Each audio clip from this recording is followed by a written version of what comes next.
نحمده ونصلي على رسوله الكريم اما بعد فاعوذ باللہ من الشیطان الرجیم بسم اللہ الرحمن الرحیم۔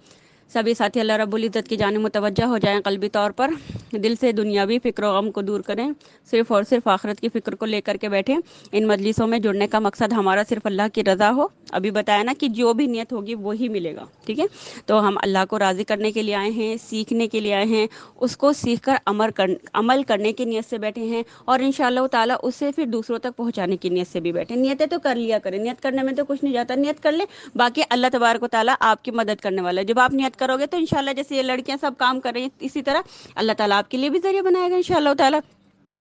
تو اس کو پھیلانے کی بھی نیت کریں، اور دل کو پاک صاف کر کے بیٹھے سچے دل سے، ٹھیک ہے؟ اور اللہ سے توبہ کر کے بیٹھے کہ اللہ ہمیں بھی معافی چاہیے، ہم بھی مغفرت طلب کرتے ہیں اور جنت کو طلب کرتے ہیں، اور دوزخ سے پناہ چاہتے ہیں، آپ کی رضا طلب کرتے ہیں، نبی پاک صلی اللہ علیہ وسلم سے جو ہے نا سچی محبت طلب کرتے ہیں، صحابہ جیسے ایمان طلب کرتے ہیں، اور یا اللہ آپ ہی وہ ہستی ہیں جن سے ہم جو ہے نا طلب ہی کر سکتے ہیں، آپ سے ہی، اور آپ ہی دینے والے ہیں، آپ کے سوا کوئی دے نہیں سکتا الحمدللہ۔ تو اعتکاف کی بھی نیت کر لیں انشاءاللہ، اور حضرت محمد مصطفیٰ صلی اللہ علیہ وسلم پر بہت ہی عظمت کے ساتھ، محبت کے ساتھ پیارا سا درود پڑھیں۔ چلیے سبھی ساتھی درود شریف پڑھ لیجئے۔ چلیے الحمدللہ، بسم اللہ الرحمن الرحیم۔ جمعرات میں ہمارے ٹاپک رہتے ہیں مسائل، اور جو ہمارا ہسٹری چل رہی ہے الحمدللہ وہ شیطان کے اور آدم علیہ السلام کے متعلق۔ مسئلہ نمبر ہے پہلا، غسل کا بیان۔ غسل کرنے والی کو چاہیے کہ پہلے گٹوں تک ہاتھ دھوئیں۔ یہ پتہ ہوتا ہے نا سب کو، گٹے ہوتے ہیں یہ ہاتھ کے پاس جو دو ہڈیاں ہوتی ہیں، گٹوں تک ہاتھ دھوئیں، پھر استنجے کی جگہ دھوئیں۔ ہاتھ اور استنجے کی جگہ پر نجاست ہو تب بھی، اور اگر نہ ہو تب بھی، ہر حال میں، دونوں حالتوں میں پہلے دھو لینا چاہیے۔ پھر جہاں بدن پر نجاست لگی ہو پاک کریں، پھر وضو کریں، اور اگر کسی چوکی یا پتھر یعنی پٹڑی پٹڑے وغیرہ پر غسل کرتی ہو تو وضو کرتے وقت پیر بھی دھو لیں، اور اگر ایسی جگہ ہے کہ پیر بھر جائیں گے یعنی بھیگ جائیں گے، دوبارہ دھونے کی ضرورت پڑے گی تو غسل کے بعد پھر دھونے پڑیں تو سارا وضو کر لیں مگر پیر نہ دھوئیں۔ پھر وضو کے بعد 3 مرتبہ اپنے سر پر پانی ڈالیں، پھر 3 مرتبہ داہنے کندھے پر، پھر 3 مرتبہ بائیں کندھے پر ڈالیں، اسی طرح سارے بدن پر پانی بہ جائے۔ پھر اس جگہ سے ہٹ کر پاک جگہ جائیں اور پھر پیر دھو لیں، اور اگر وضو کے وقت پیر دھو لیے ہوں تو اب دوبارہ دھونے کی حاجت نہیں ہے، یعنی جب وہ پہلے ہی پاک ہیں، اگر چپلیں وغیرہ پہنی ہوئی ہیں تو۔ اس کو آسان زبان میں بتائیں، آسان زبان میں بتاؤں کہ سب سے پہلے تو استنجا کرنا ہے، ظاہر سی بات ہے، ہاتھ دھونے ہیں، استنجا کرنا ہے، پھر پوری مکمل وضو کرنی ہے۔ مکمل وضو کیسے ہوتی ہے؟ مکمل وضو ہوتی ہے پوری وضو، یعنی، اور اس میں کیا فرض ہے؟ غسل میں 3 چیزیں فرض ہیں۔ غرارہ کرنا ہے، بہت اچھے سے پورے منہ میں پانی بہانا ہے، اور ناک کی نرم ہڈی تک پانی پہنچانا ہے، یعنی جو آپ وضو کر رہی ہیں نا وہ وضو اس طریقے سے کرنی ہے۔ پھر اس کے بعد جو ہے نا پورا چہرہ دھونا ہے، باہیں دھونی ہے، مسح کرنا ہے، اور دونوں پیر دھونے ہیں۔ مکمل وضو ہو گئی۔ پھر ظاہر سی بات ہے شیمپو کرتے ہیں اچھے سے، بالوں کی ساری جڑوں میں پانی پہنچنا چاہیے، اگر ایک بھی جڑ میں پانی نہیں پہنچے گا تو غسل نہیں ہوگا۔ پھر اس کے بعد پورے بدن پر پانی بہانا چاہیے، یعنی پہلے رائٹ سائڈ پھر لیفٹ سائڈ۔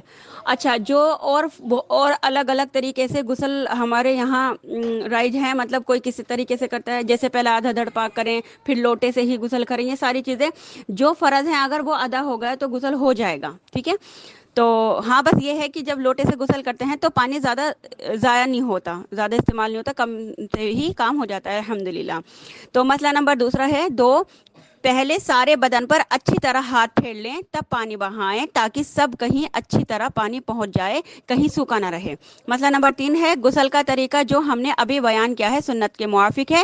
اس میں سے بعض چیزیں فرض ہیں کہ بے ان کے غسل درست نہیں ہوتا ہے، آدمی ناپاک ہی رہتا ہے، اور بعض چیزیں سنت ہیں، ان کے کرنے سے ثواب ملتا ہے، اور اگر نہ کریں تو بھی غسل ہو جاتا ہے۔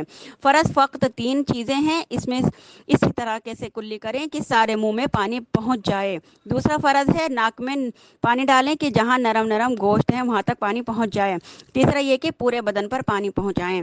مسئلہ نمبر 4 ہے، غسل کرتے وقت قبلے کی طرف منہ نہ کریں اور نہ پیٹ کریں، اور پانی بہت زیادہ نہ پھینکیں اور نہ بہت ہی کم لیں کہ اچھی طرح غسل نہ کر سکیں۔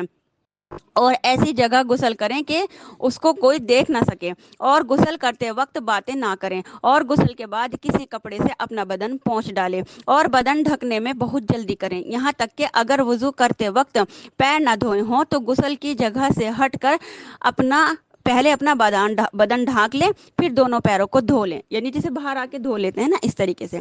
مسئلہ 5 ہے، اگر تنہائی کی جگہ ہو جہاں کوئی نہ دیکھ پائے تو بغیر کپڑوں کے نہانا بھی درست ہے، چاہے کھڑے ہو کر نہائے، چاہے بیٹھ کر نہائے، اور چاہے غسل خانے کی چھت پڑی ہو یا نہ پڑی ہو، لیکن بیٹھ کر نہانا بہتر ہے کیونکہ اس میں پردے کا زیادہ خیال ہے، اور ناف سے لے کر گھٹنے کے نیچے تک دوسری عورتوں کے سامنے بدن کا کھولنا گناہ ہے۔ اکثر عورتیں دوسروں کے سامنے بالکل بغیر کپڑوں کے نہاتی ہیں، یہ بہت ہی بری اور بےغیرتی کی بات ہے۔ مسئلہ نمبر 6 ہے، سارے بدن پر پانی پڑ جائے اور کلی کر لیں اور ناک میں پانی ڈال لیں تو غسل ہو جائے گا، چاہے غسل کرنے کا ارادہ کیا ہو چاہے نہ کیا ہو۔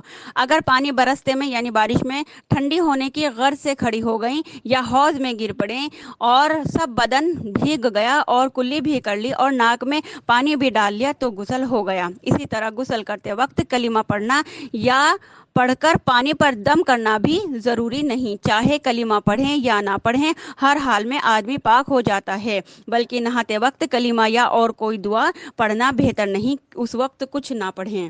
یہ میں نے اور عورتوں سے سنا ہے کہ اس طریقے سے کرتے ہیں، حالانکہ ہمیں پتہ ہی نہیں تھا آج تک بھی۔ کوئی وہ تھوڑی ہو گئے، اللہ نہ کرے کوئی ایمان سے تھوڑی خارج ہو گئے تو، لیکن کلمہ پڑھیں گے ثواب ملے گا، لیکن جو غلط وہ بنائی ہوئی، صرف اس پرپز سے بتا رہی ہوں، تو بلکہ بس جو دعا ہے ٹوائلٹ میں جانے کی، وہی باتھ روم میں جانے کی دعا ہے وہ پڑھ لیں اور اپنا بس نہ لیں، الحمدللہ۔ چلیے۔